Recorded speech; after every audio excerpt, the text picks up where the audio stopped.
Liberal Senator for South Australia, Alex Antic, joins me live in the studio. Good to see you, Alex. Thanks, Chris. Now, the digital idea was an idea that the coalition government started when it was in office, yet you voted against this last week. Why is the coalition opposed to this now? Well, look, I mean, I think, Chris, there were a number of amendments that were put forward to Labor's version of this bill. The bill itself is very complicated and badly drafted, and ultimately, I think, a real impost on freedom and privacy. You know, we've seen over the last few years what happens when hackers get hold of this sort of honeypot of data. It's one problem.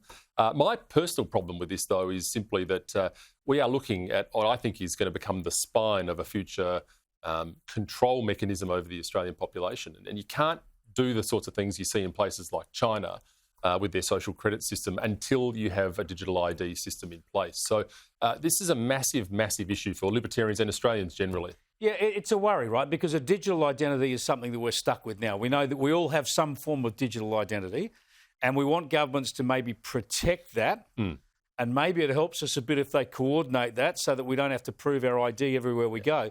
But how do you do that without the risk of us just government's got its tentacles on everything we see and do? I don't think you can, and I think that's the point. I mean, this is always sold for purposes of privacy, convenience, safety. You know, it's often pitched in that term. But really what we're getting here is a system which is going to centralise control and give government the ability to turn people on and off. And we saw that, of course, in Canada with the freedom protests.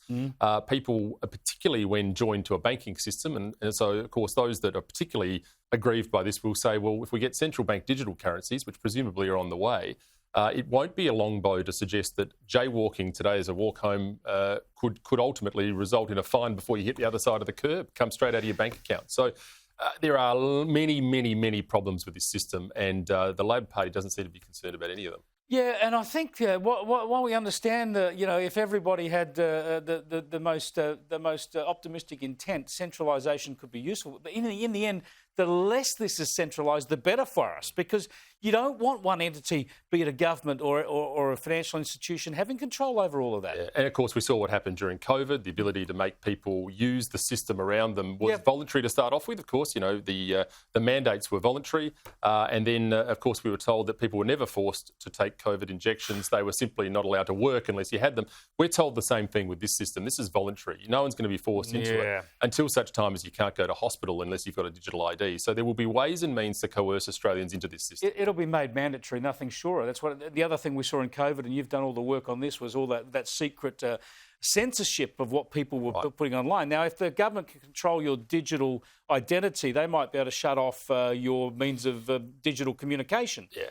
Absolutely right. And I think this is the point about the centralised nature of this and what sort of uses it will have. We probably still haven't envisaged yet. And as I said, the way in which the trucker protests in Canada were switched on and off, people, you know, we talk about a turnkey society. There are building blocks being put into place now that will survive the next emergency and possibly be used to discriminate against Australians. So Pauline Hanson and One Nation say this law needs to be repealed. Will the coalition commit to repealing these laws if they win government? Well, I don't think there's a position on that. But if you ask me personally, I'd repeal it in 10 minutes because I think it's bad law and I think it's a bad precedent to be set. And I don't want to see this kind of control given in anyone's hands, let alone government. Big government is getting too big as it is. So I will certainly be putting that case forward. We'll see what happens in the lead up to the election. Now, just reports today that you and Maria Kovacic have had a bit of a blow-up in the party room and she complained about you. What went on there? What a massive story this is. Is it any wonder that people are cynical about politics when it spends so much time talking about it? I don't know anything about it. It would be remiss of me to ever talk about what happens in our party rooms, of course, Chris, but somebody obviously has, which is very disappointing.